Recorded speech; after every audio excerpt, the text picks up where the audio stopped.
سلام أملاخن تسجل مدحنا يسوع كريستوس مسكولاتكم يكون فقراتن كبراتن تخطاتلتي أجلجلوت وبت لما عالت دما كمتي كل جزء نجاورو زلنا مستفلا ليو نأمن شجعنا زلالي مدبحيزنا لكم قريبنا لنا سنة مكتتال كون لكم منه مجمع جنا نتي نقرأ زلنا مدبات كم وكسي إن تكمل زلنا استفلا لي دحرجات أتن متحفتن مغانو أقدمنا نحبر نفتو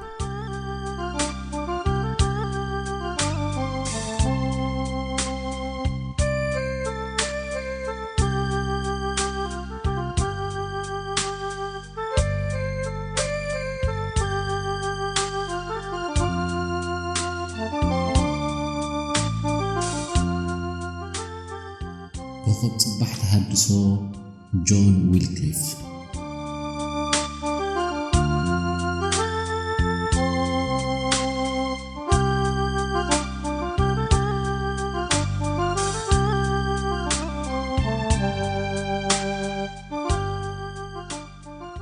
جون ويلكليف أب كبابي شحن 330 كاب أب ريتشموند زبهال ناي قطرات وينكليف أونتس كباب سمين يوركشاير قدم 800 عامات أب عد إنجليز توليدو ويلكليف زتولدلو زمن أب أوروبا كبيد منفساوي صلام أب زنبرلو دارغا ملا أوروباون بمنفساو دنزازن صلام تغوبيلو أب زنبره أواني دي أبي هرغنا نجون ويلكليف قدمي ناي مارتين لوتر ناي محدث من قسقاس متنسا قدمي أستات 100 عامات مخنيات مخخون تتقملو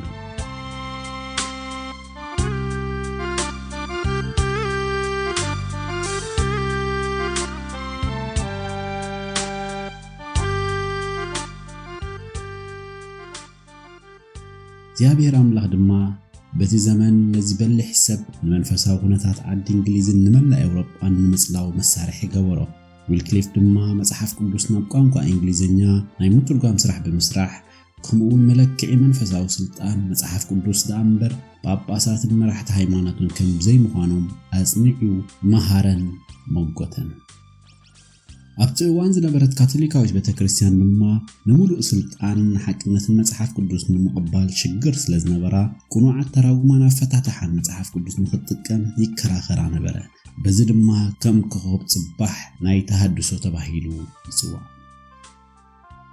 ህይወት ንስነት ጆን ዊልክሊፍ ብዙሕ ዝፍለጥ ኣይነበረን ክሳብ ኣብ ተሳትፎ ፖለቲካን ስነ መለኮትን ዝመጽእ ድማ ብዙሕ ፍሉጥ ዛንታ የብሉ በቲ ዝበዝሕን ዝበለጸን ታሪኽ ይወትዱ ግን ከም ተማሃራይ ኮይኑ ኣብ ዩኒቨርሲቲ ኦክስፎርድ ኣብ ዝነበረሉ እዋን እዩ ዝጅምር ጆን ዊልክሊፍ ዝተወለደሉ ግዜ ኣብ ዘመን ታሪኽ እንግሊዝን ኤውሮፓን ኣዝዩ ኣገዳሲ መድረኽ እዩ ምኽንያቱ ድማ እቲ ሃገር ከም ፍልይቲ ኣብ ትረኣየሉ ዝነበረት እዋን ኣብ ዓዲ እንግሊዝ ክልተ ዝተፈላለዩ ስልጣናትን ግዝኣታትን ብሓደ ይነብሩ ምንባሮም እዩ ኣብ እንግሊዝ ዝነበሩ ድማ ግዝኣት ኖርማን እቲ ወራሪ ኮይኑ ካብ ፈረንሳ ተበጊሱ ዝመጸ ግዝኣት ዊልያምን መሬት ሂቡ ኣስፊርዎም ብምንባሩ እዩ ከም ውጽኢቱ ድማ ክልተ ዝተፈላለዩ ቋንቋታት ዝዛረቡ ህዝቢ ኣብ ሓንቲ ሃገር ይነብሩ ነበሩ እሞ ቀስ በቀስ ድማ እናተዋሰቡን እናተሓዋወሱን ጥንታዊ ሳክስን ኖርማን ፍሬንችን ናብ ቋንቋ እንግሊዝ ክዓቢ ጀመረ ኣብ እዋን ጆን ዊልክሊፍ ድማ ዞም ክልተ ዓሌታት ኣብ ሓደ ሃገር ሰሚሮም ሓደ ቋንቋ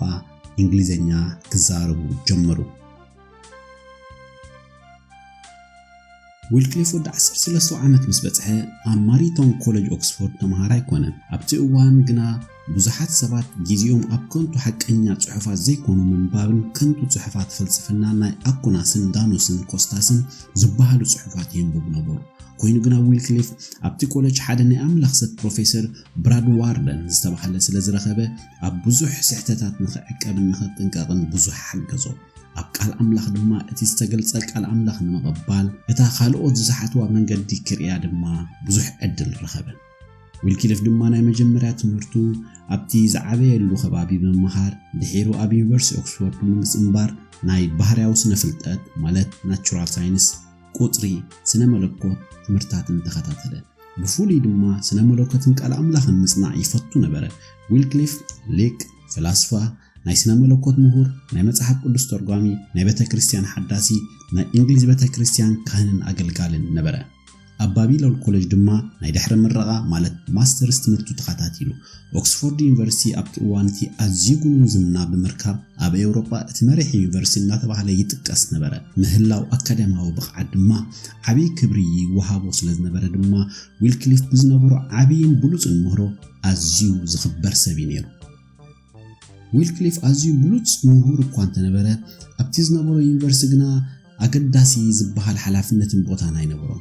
ይኹን እምበር ጸላእቱ ከይተረፉ ከም ዝመስክሩሉ ዊልክሊፍ ዕምባባ ኦክስፎርድ እናተባህለ እዩ ዝጽዋዕ ዝነበረ። ኣብ ዝተፈላለየ ሰፊሕ ዓውደ ፍልጠታት ድማ ብዝተፈላለየ መጽናዕትታት ገበረ።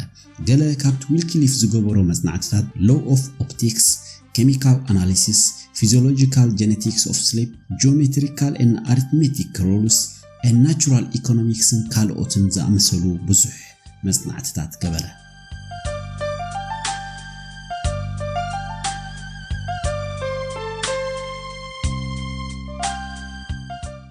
ኣብ ህይወት ዊልክሊፍ ካብ ዝጸለዉ ጽሑፋት ሮበርት ግሮሰቲት ወይ ከዓ ጳጳስ ናይ ሊንኮን ልዕልቲ ናይ ብራድዋርን ዝተባህለ ንዊልክሊፍ ልዑል ተቐባልነት ካብ ዝነበሮም ሓደ እዩ። ሽሕኳ እግዚኣብሔር ነዞም ሰባት ፍልጠት ዊልክሊፍ ንምስፋሕ እንተተጠቀመሎም ፍልጠቱ ኣብ ቅዱሳን ጽሑፋት ግና ካብ ናታቶም ዝያዳ ዝበለጸ ነበረ። ዊልክሊፍ ልዕሊ ኩሉ ዝሰርዖ ነገር እንተነይሩ ድማ ቃል ኣምላኽ እዩ። ቃል ኣምላኽ ንዕኡ ኣብዛ መንፈሳዊ ጸላም ዝመልአ ዓለም ከም ማሕታት ዘንጸባርቕ ብርሃን እዩ ነይሩ። ኣብቲ እዋን እቲ ብላቲን እምበር ብእንግሊዝኛ ተጻሕፈ መጽሓፍ ቅዱስ ኣይነበረን። ዊልክሊፍ ሓቂ ኣብ ዝረኣየሉ እዋን ክትግብራ ክእውጃን ድሕር ዘይብል ሰብ ነበረ። እዚ ኩነታት ድማ ኣብ ንምግማቱ ዘይጸግም ግርጭታት ይሸምዎ ነበረ። ሽሕኳ እግዚኣብሔር ንስራሓቱ ንምስፋሕ ሓቀኛ ወንጌል እተጠቀመሉ መዘከርታ ህይወቱ ግና ጻዕርን ጸገማትን እዩ ዝነበረ። በአገላለጻ ፈላጣትን ምሁራትን ሰባት ድማ ታሪክ ዓዲ እንግሊዝ ንምቅያር ከም ዊልክሊፍ ገይሩ ዓብይ ተራ ዝተጻወተ ኣይነበረን ይብሉ። ገለ ከም ጆን ፎክስ ዝኣመሰሉ ካብ ዝብሉ ድማ ዊልክሊፍ ኣብ ዕዮ ተሃድሶ ዓዲ እንግሊዝ ልዕልቲ ሉተር ዝተጻወቶ ተራ ከም ዝተጻወተ ይነግር። በዚ ድማ ጆን ዊልክሊፍ ኣብ ታሪክ ክህልዎ ዝግባእ ቦታ ኣፍልጦ ክብሪ ከምቲ ዝግባእ ኣይረኸበን ኢሎም ዝኣምኑ ብዙሓት እዮም። ገለ ምሁራን እቲ ዊልክሊፍ ሎላርድስ ዝበሃሉ ተኸተልቲ ዝዓዩ ዕዮ ከይፍለጥን ከይተረድኡን ናይ ዓዲ እንግሊዝ ተሃድሶ ምርዳእ ከም ዘይከኣል እዮም ዝዛረቡ። ተኸተልቲ ጆን ዊልክሊፍ ዝነበሩ ማለት እቶም ብሎላርድስ ዝፍለጡ ናይ ቅድመ ተሃድሶ ምንቅስቓስ መራሕቲ እዮም ዝነበሩ። እዚ ጉጅለ ቀንዲ ትኩረቱ እግዚኣብሔር ነቶም ዝደሓኑ ኣቐዲሙ ወሲኑ ይፈልጦም እዩ ዝብል ኣምርን ተቐባልነት ንኽረክብ ንኸስፋሕፍሕን ይጽዕር ነበረ።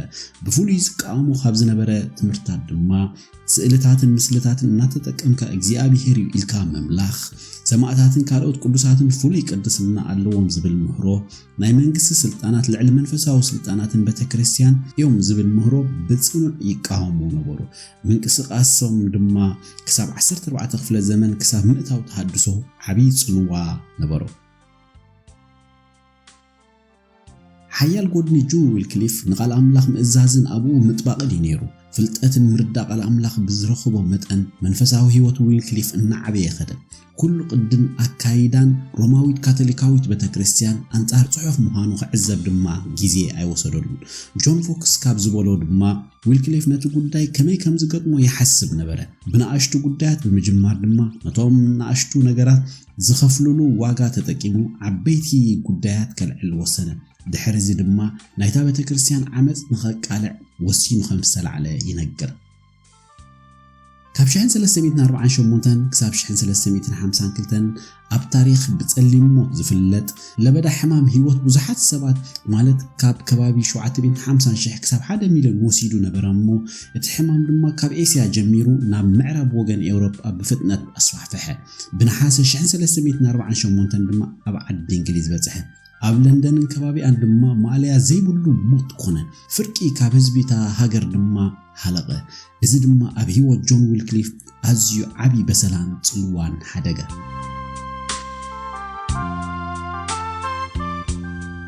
ኣብ 14 ክፍለ ዘመንን ቅድሚኡን ናይ ዝነበረ ናይ ካቶሊካዊት ቤተክርስትያን ትምህርታትን ተጽዕኖታትን ኣዝዩ ከቢድ ነይሩ። ጆን ዌልክሊፍ ድማ ብጽንዓት ይቃወሞ ነበረ። በዚ ምኽንያት ድማ ንናይ ወንጌላውያን ናይ ተሃድሶ ምንቅስቓስ ናይ ገዛ ርእሱ ኣስተዋጽኦ ዘበርከተ ሰብ ኮነ። ኣብቲ እዋን ስልጣን ጳጳሳት ኣዝዩ ዓብላሊ ስለ ዝነበረ ድማ እቲ ናይ ሓቂ ቃል እግዚኣብሔር ኣይስበኽን ነይሩ።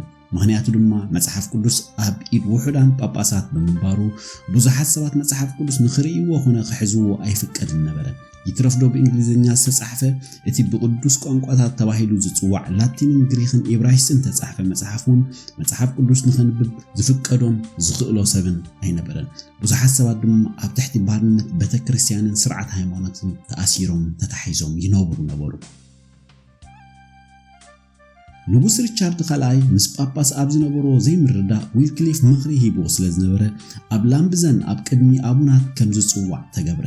ዊልክሊፍ አንጻር ጳጳሳት ምምጓቱ ነቲ ቤተክርስትያን እትፍጽሞ ዝነበረ ዘስደምም ዓመጻት ምቋምን ግና ቀጸሎ። ኣብቲ እዋን እቲ ድማ ካብ ናይ ሮማ ቤተክርስትያን ወጻኢ ካልእ ኣማራጺ ዝበሃል ስለ ዘይነበረ ነታ ህይወት ነፍሲ ወከፍ እንግሊዛዊ ተቆጻጺራ ዝነበረት ቤተክርስትያን ልምዳን ኣቃውማን ብትሪ ንምቅዋም ጥራይ ጸንዐ።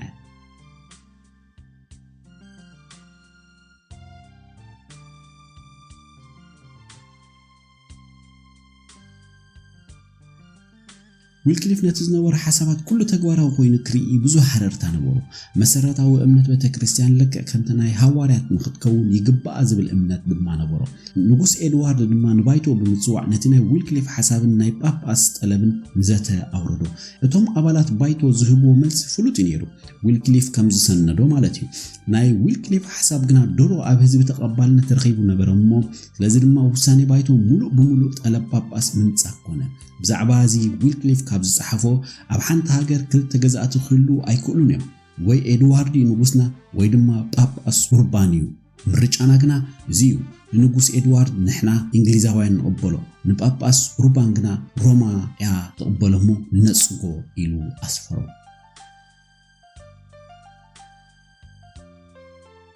እዚ ክርክር እዚ ንዊልክሊፍን ኣረኣዩን ኣብ ልዕሊ መንበር ጵጵስና ክነጽር ናይ ጳጳሳት ጽልዋ ኣብ ልዕሊ እንግሊዛውያን ከዳኸመን ዓቢ ደገ ከፈተሉ። ናይ ስልጣን ኩናት ኣብ መንጎ እንግሊዝን ሮማን ድማ ቀጸለ። ሓደ እዋን ዊልክሊፍ ኣብ ቡርጎስ ኔዘርላንድ ከም ተወካሊ ጳጳሳት ኣብ ዝተላእኸሉ እዋን ኣብ ሓደ ኣኼባ ሓደ ካብ ኮሚሽነራት ኮይኑ ተላኢኹ ነበረ እሞ ድሕሪ 2 ዓመት ናብ ዓዲ እንግሊዝ ኣብ ዝተመልሰሉ እዋን ነቲ ዘሕለፎ ግዜ ፍረ ዘይብሉ ክሳራ ክብል ገሊጽዎ። ይኹን እምበር ምስቶም ጳጳሳት ናይ ቀረባ መሳርሕቱን ፈለጥቱን ዘተ ብምክያድ ንመምርሒታትን ዓላማታትን ናይዞም ሰባት ብንጹር ክርዳእ ክኢሉ እዩ። ክሳብ ጳጳስ ጸረ ክርስቶስ ኢሉ ክገልጽ ድማ ደፈረ። ንጉስ ድማ ንዊልክሊፍ ኣብ ቡርጎስ ንዘርኣዮ ጻዕሪ ብምምጓስ ናይ ሉተር ዎርዝ ካህን ሰባኽን ክኸውን ሾሞ። ጽልዋ ዊልክሊፍ ኣብ ሃገር እንግሊዝ ኣዝዩ እናዓበየ ኸይደ። ኣብ ኦክስፎርድ ዝተረኽበ ሰብ ኣብ ርእሲ ምንባሩ ከም ኣባል ባይቶውን ኣዝዩ ጸላዊ ሰብ እዩ ነይሩ። እዚ ግና ኣብ ህይወት ዊልክሊፍ ጽልዋታት ንኽፈጥር ጀመረ። መጀመርያ ጳጳሳት እቲ ሃገርን ሰዓብቱን ብዊልክሊፍ ኣዝዮም ጉህዮም ስለ ዝነበሩ ብዝኾነ መንገዲ ሜላን ንዊልክሊፍ ኣሲሮም ብመናፍቕነት ክቐጽዕዎ ይደልዩ ነበሩ። ብ1377 ኮርተናይ ጳጳስ ሎንደን ንዊልክሊፍ ኣብ ቅዱስ ጳውሎስ ኣብ ቅድሚኦም ከም ዝጽዋዕ ገበሮ። ክልተ ኣዝዮም ሓያላት ኣዕሩኽ ዊልክሊፍ ግና ማለት ጆን ናይ ጋውትንን ሎርድ ፐርስን ናይ ቅድም ማርሻል ናይ እንግሊዝ ኣብ ጎኒ ዊልክሊፍ ደው ብምባል ደገፍዎ። ነዚ ክሲ ንምክትታል ኣዝዩ ብዙሕ ህዝቢ ካብ ምእካቡ ዝተላዕለ እዞም 3 ኣዕሩኽ ናብቲ ኣኼባ ዝግበረሉ ዝነበረ ቦታ ጸሎት ንኽኣትዉ ክሳብ ዝጽገሙ ኾኑ። በቲ ዝነበረ ደገፍ ንዊልክሊፍ ዘይተጻወሮ ጳጳስ ኣዝዩ ተናደደ። ምስ ጆን ናይ ጋውን ድማ ብርቱዕ ናይ ቃላት ክርክር ገበረ። ግርግርን ያዕያዕን ስለ ዝኾነ ድማ ነቲ መርመራ ብዘይፍረ ተበተነ። ዊልክሊፍ ድማ ንገዝኡ ተመልሰ። ካብ 1378 ንድሓር ግና ተፈላጥነቱ ኣብ ፖለቲካ ጉዳያት እናማህመነ ዝኸደ ኣብቲ መንፈሳዊ ጽልኡ ግና እናዓበየ ክኸይድ ጀመረ። ኣብዚ ሰዓባ ዓመታቱ ድማ ብደገፍ እግዚኣብሔር ብዙሕ ዓወታት ክጎናጽፍ ጀመረ። ናይ ጳጳስ ማሕተም ዘለዎ ሰነድ ድማ ናብ እንግሊዝ ተላእኸ። እዚ ሰነድ እዚ ንሰብ መዚ ሮማዊት ካቶሊካዊት ቤተክርስትያን ንዊልክሊፍ ኣብ ቅድሚኦም ንኽቐርብ ዝጠልብ ነይሩ። ዊልክሊፍ ኣብ ላምብዘን ዝበሃል ቦታ ብሚያዝያ 1378 ክቐርብ እንከሎ ግና ብዙሕ ጭፍራ ህዝቢ ምስኡ መጸ። ኣቡናት ድማ ዊልክሊፍ ዘለዎ ህዝባዊ ደገፍ ብቐሊሉ ክርድኡ ኸኣሉ ኣብ መንጎ እቲ መስርሕ ፍርዲ ድማ ካብ ኣደ ንግስቲ ንጳጳሳትን ኣብ ልዕሊኡ ዝኾነ ውሳኔ ከይመሓላለፉ ዝእግድ መልእኽቲ መጸ ንዊልክሊፍ ክጎድእዎ ከም ዘይክእሉ እውን ሽዑ ተረድኡ ዊልክሊፍ ድማ ሓደ ወረቐት ብምድላው ንኩሉ ጌጋታት እዩ ዝብሎ ናይ መንበረ ጵጵስና ኣካይዳ ብምዝርዛር ሓሳባቱ ብንጹር ኣቐመጠ እታ ቤተ ክርስቲያን ናይ ብሓቂ ናይ ክርስቶስ ክትከውንን ትእዛዙን ክትክተል ተዳኣ ኮይና ክትጽግኖም ኣለዋ ዝበሎም ነጥብታት ድማ ብጽሑፍ ኣቕረበ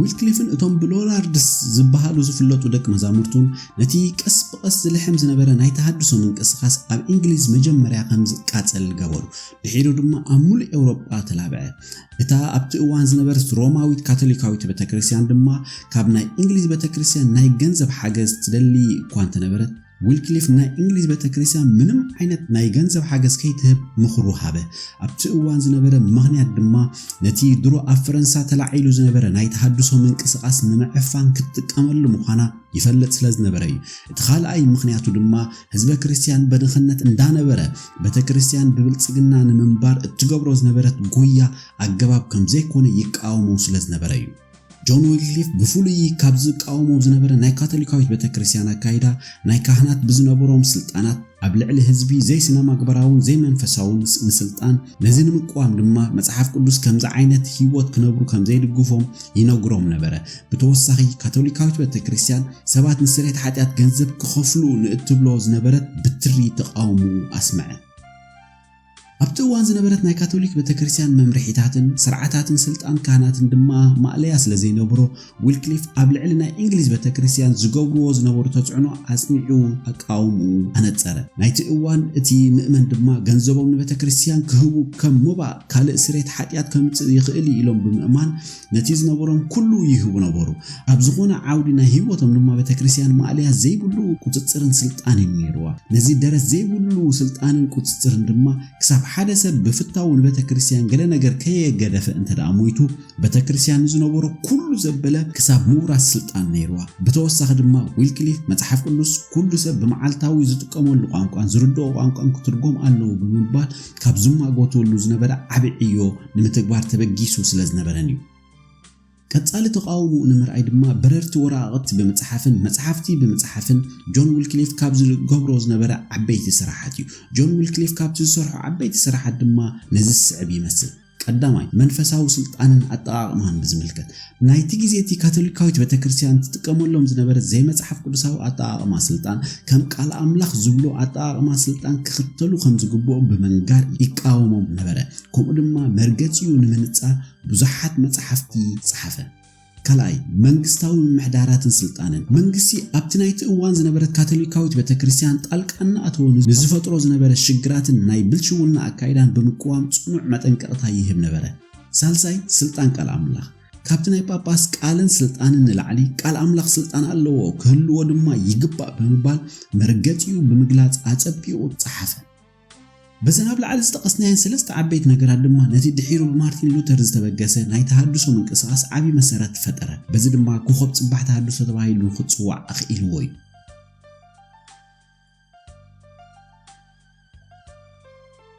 ካልእ ጆን ዊልክሊፍ ዝሰርሖ ዓብ ስራሕ እንተዳሃልዩ ምትርጓም መጽሓፍ ቅዱስ ናብ ቋንቋ እንግሊዝኛ እዩ ብ1380 ዓመተ ምህረት ድማ መጽሓፍ ቅዱስ ካብ ቋንቋ ላቲን ናብ እንግሊዝኛ ማእከላይ ቋንቋ ምትርጓም ተታሒዙ ኣዳለዎ ንኣርባዕተ ወንጌላትን ሙሉእ ናይ ሓድሽ ኪዳን መጽሓፍትን ድማ ተርጉሙ ኣዳለዎ ከምቲ ማርቲን ሉተር ዝተርጎሞ ሕታም መጽሓፍ ቅዱስ ኣብ ምስራዕን ሰዋሰዋዊ ምዕባለ ቋንቋ ጀርመን ዓብ ጽልዋ ዘለዎ ልክዕ ከምኡ ድማ ናይ ዊልክሊፍ ናይ እንግሊዝኛ ትርጉም መጽሓፍ ቅዱስን ብንጹርነታ ብጽባቐኣ ሓይላ ንቋንቋ እንግሊዝኛ ክትጸሉ ኽኢላ ልክዕ ከምቲ ድሒሩ ዝሰዓበ ናይ ኪንግ ጄምስ ሕታም መጽሓፍ ቅዱስ ማለት እዩ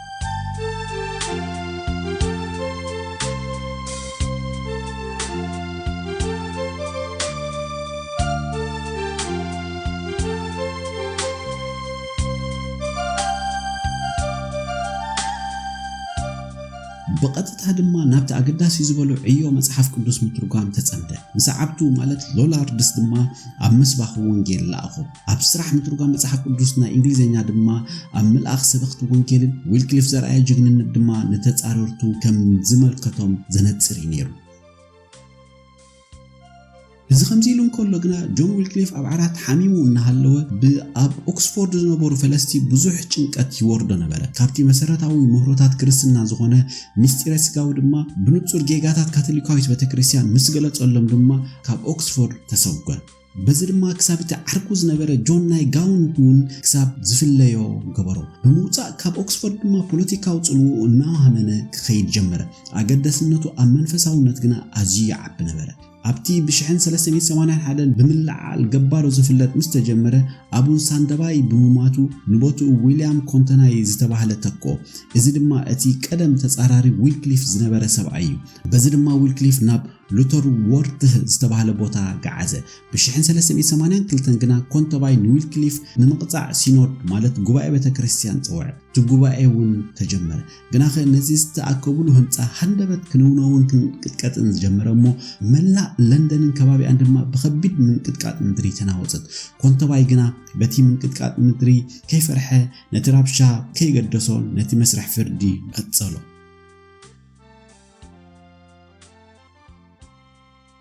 ኣብታ ሰዓበት ዓመት ድማ ዊልክሊፍ ብዛዕባ ናይቲ እዋነቲ ናይ ካቶሊክ ቤተክርስትያን መሕደራ ብዝነበሮም መንገድታት ናብ ባይቶ ጥርዓን ኣቕረበ። ምኽንያታት እውን ብንጹር ዘርዘረሎም። ባይቶታ ሃገር ድማ ሓፈሻዊ ደገፍ ንዊልክሊፍ ኣስምዐ። ድሕሪ ዝመርመራ ድማ ዊልክሊፍ ናብ ሰበኹኡ ማለት ሉተር ወርዝ ተመልሰ። ኣብኡ ድማ ከምቲ እግዚኣብሔር ዝፀውዖ ብእሙንነት የገልግል ነበረ። ድሕሪ ዝኹነታት ዊልክሊፍ ነዊሕ ኣይጸንሐን። 2 ዓመታት ጥራይ ጸኒሑ። ግና ብደገፍ ገለ ካልኦትን ነቲ ኣብ ኦክስፎርድ ዝነበረ ናይ ስራሕ መብጻዕታትን ብምሕዳግ ምትርጓም መጽሓፍ ቅዱስ ናብ እንግሊዝኛ ክውድእ በቕዐ። ዊልክሊፍ ንሓድሽ ኪዳን ከም ዝተርጎሞ ርዱእ ኮይኑ ኒኮላስን ጆን ፐርቬይን ድማ ኣብ ትሕቲ ሙሉእ ምክትታል ጆን ዊልክሊፍ ኮይኖም ንብሉይ ኪዳን ተርጎምዎ። ካብ 1388 ክሳብ 1395 ድማ ናይ ዊልክሊፍ ተባሂሉ ዝፍለጥ መጽሓፍ ቅዱስ ብጆን ፐርቬይ ናይ ስነ መለኮት ምሁር ኣብ ትሕቲ ምክትታሉ ሙሉእ ኮይኑ ተተርጊሙ ተፈጸመ። ዊልክሊፍ ዝያዳ መጽሓፍ ቅዱስ ብምትርጓም ዝፍለጥ። ግናኸ ኣብቲ ዘመነቲ ንመጽሓፍ ቅዱስ ምትርጓም በቲ ኩሉ ሰብ ዝጥቀመሉ ቋንቋ ንምጽሓፍን ከም ርክሰትን ጽዩፍን እዩ ዝረአ ዝነበረ። ካብኡ ሓሊፉ ድማ ክሳብ ብሞት ዘቐጽዕ እውን እዩ ነይሩ። ዊልክሊፍ ግና ህይወቱ ክሳብ ሞት እኳ ድልው ብምዃን ንመጽሓፍ ቅዱስ ናብ እንግሊዝኛ ተርጎሙ። ናይቲ እዋነቲ ካቶሊካዊት ቤተክርስትያን መጽሓፍ ቅዱስ ክትርጎም ዘይትደልየሉ ዝነበረት ምኽንያት ድማ ኩሉ ሰብ ብዘይፈልጦ ቋንቋን ንሰብ ድማ ኣብ ትሕቲ ዓርዑት ንምእታውን ንምሽጋርን እዩ ነይሩ። ብዘይካዚ ካቶሊካዊት ቤተክርስትያን ንምትርጓም መጽሓፍ ቅዱስ ጥራይ ዘይኮነ እትቃወም ዝነበረት ንምጽሓፉን ንምዝርጉሕን እውን ኣዝያ ጽኑዕ መትከል ነይርዋ። ይኹን እምበር ነዚ ኩሉ ተቃውሞ ጥሒሱ መጽሓፍ ቅዱስ ንኽትርጎምን ንኽስርጋሕን ጆን ዊልክሊፍ ዓብዪ ኣስተዋጽኦ ገበረ። ኣብቲ እዋነቲ ድማ ሕትመት መሳርሒ ኣብ ዘይብሉ ብኢዱ እናጸሓፈ መጽሓፍ ቅዱስ ዘርግሑ። ናይ ማሕተም መሳርሒ ብ1440 እዩ ተማሂዙ። ብኢዶም እናጸሓፉ ድማ ዊልክሊፍን ሰዓብቱን ብኣሽሓት ዝቁጸሩ መጽሓፍቲ ዘርግሑ። ብዙሓት ምሁራን እንግሊዛውያን ከምሰማምዑሉ ድማ ዊልክሊፍ ከም ኣቦና እንግሊዝኛ ስድ ንባብ እንኮላይ ዳ እምበር ከም ትርጓሚ መጽሓፍ ቅዱስ ጥራይ ክጥቀስ የብሉን እዮም ዝብሉ።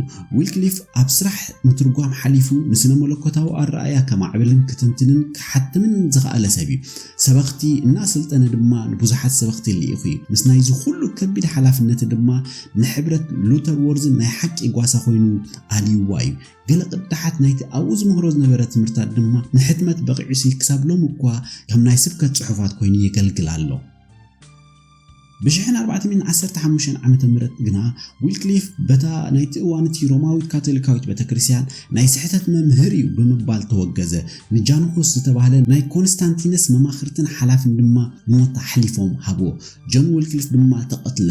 ረሲኡ ድማ ብሓዊ ብምቅጻል ሓመዱ በተንዎ።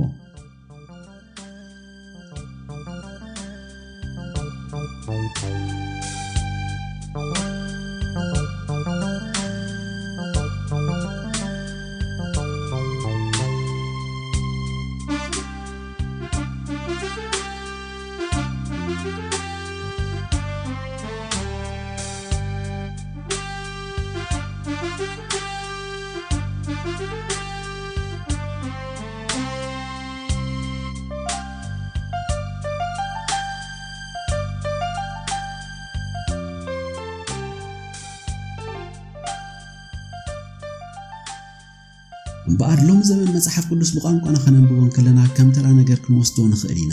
ኣብ እዋን ዊልክሊፍ ግና እዚ ኩነታት ከምኡ ኣይነበረን። ቅድሚ ናይ ዊልክሊፍ ትርጉም መጽሓፍ ቅዱስ ዝሕተም እቲ እንኮ ዝነበረ ቅዱስ ጽሑፍ እቲ ብቅዱስ ጀሮም ዝተባህለ ዝተዳለወ ናይ ላቲን ቡልጌት ጥራይ እዩ ነይሩ።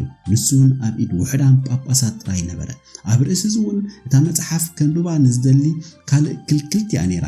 ድሕሪ ገለ እዋን ግና ሮማውያን ካቶሊካዊት ቤተክርስትያን ዝኾነ ቃል ኣምላኽ ምትርጓም ዝኽልከል ሕጊ ኣጽደቐት።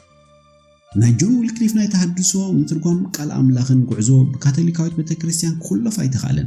ነዊሕ ዓመታት ቀፂሉ ድማ ድሕሪ 100 ዓመት እቲ ብማርቲን ሉተር ናይ ተሐድሶ ምንቅስቓስ ተተንስአ። ሎሚ ንሕና ብነጻነት ንጎይታ ኢየሱስ ክርስቶስ ንኸነምልኽን ወንጌል ክሳብ ኣብዚ ዘብጽሑ ብዙሓት ህይወቶም ዝወፈዩ ናይ እምነት ጀጋኑ ኣለውና። ሓደ ካብኦም ድማ ጆን ዊልክሊፍ እዩ። ኣብቲ እዋን ብዝነበረት ካቶሊካዊት ቤተክርስትያን ምትርጓም መጽሓፍ ቅዱስ ብሞት ዘቕጽዕ ምዃኑ እናፈለጠ ዕይኡ ብግቡእ ዝፈጸመ ዓብይ ናይ እግዚኣብሔር ጸጋ ዝወሃቦ ሰብ ነይሩ።